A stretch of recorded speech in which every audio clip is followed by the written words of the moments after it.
video kali ini, kita akan belajar tentang pendidikan Pancasila dan kewarganegaraan dalam bab Kesatuan Indonesia dan karakteristik daerah dengan subbab materi Wilayah Indonesia dan Indonesia sebagai negara kesatuan. Adik-adik Sobat Eksis, pasti kalian sudah tahu dong bahwa Indonesia dulunya adalah negara yang pernah dijajah oleh negara lain. Dengan penjajahan ini membuat masyarakat Indonesia ingin merdeka. Tetapi salah satu syarat untuk merdeka adalah dengan adanya wilayah negara. Tapi bagaimana ya penetapan wilayah negara Indonesia dahulunya?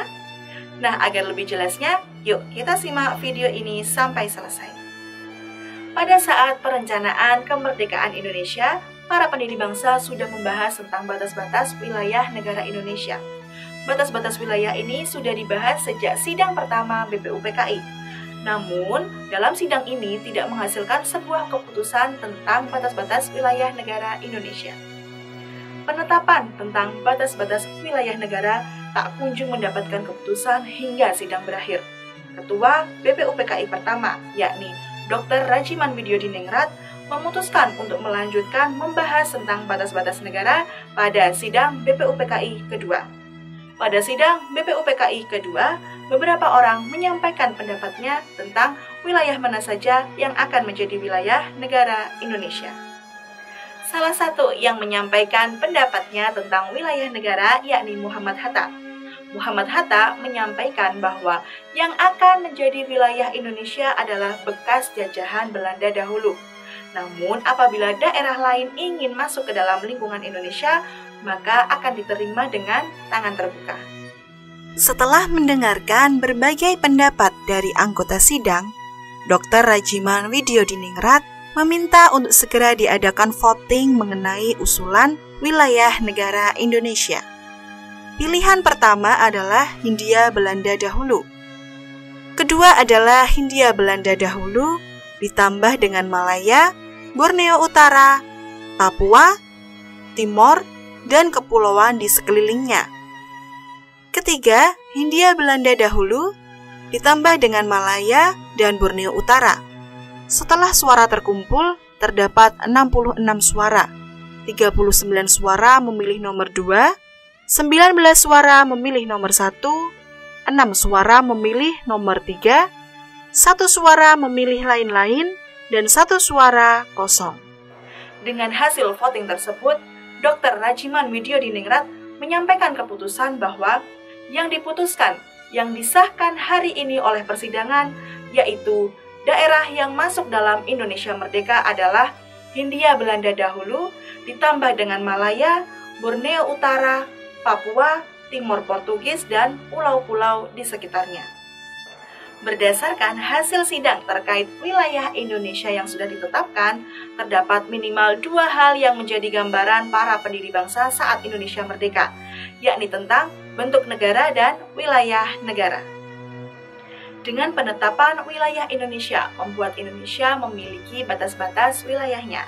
Batas-batas wilayah menjadi arti penting sebagai pemisah antara satu daerah dengan daerah yang lainnya. Batas wilayah juga berkaitan dengan hak, kewenangan, dan tanggung jawab suatu negara terhadap suatu kawasan.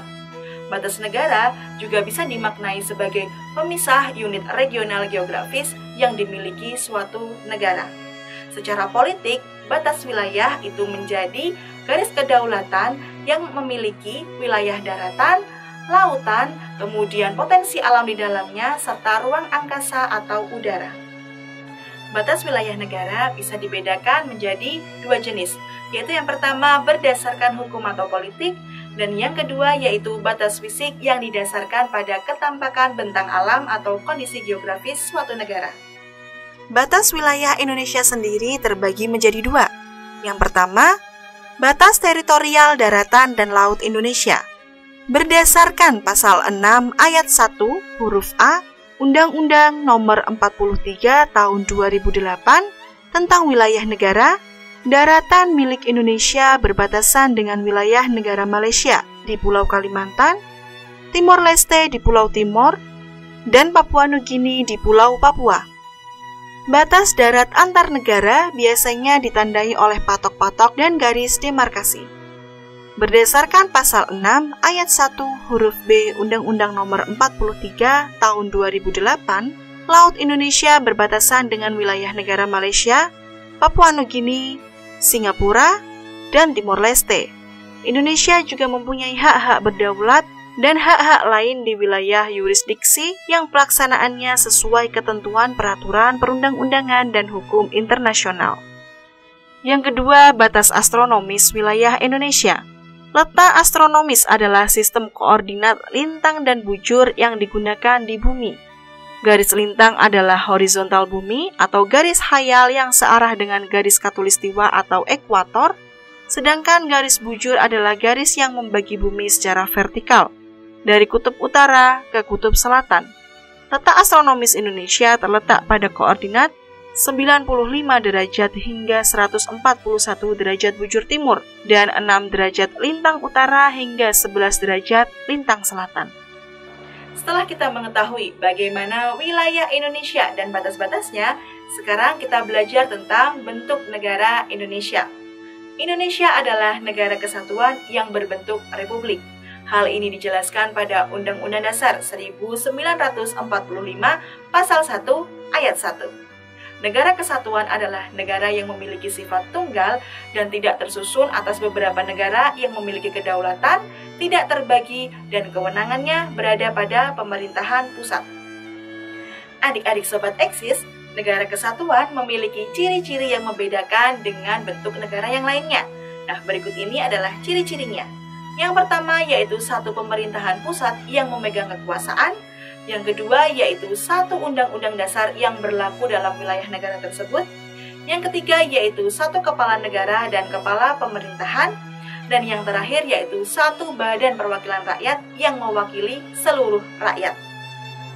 Konsep negara kesatuan tak luput dari ide para pendiri bangsa pada sidang BPUPKI.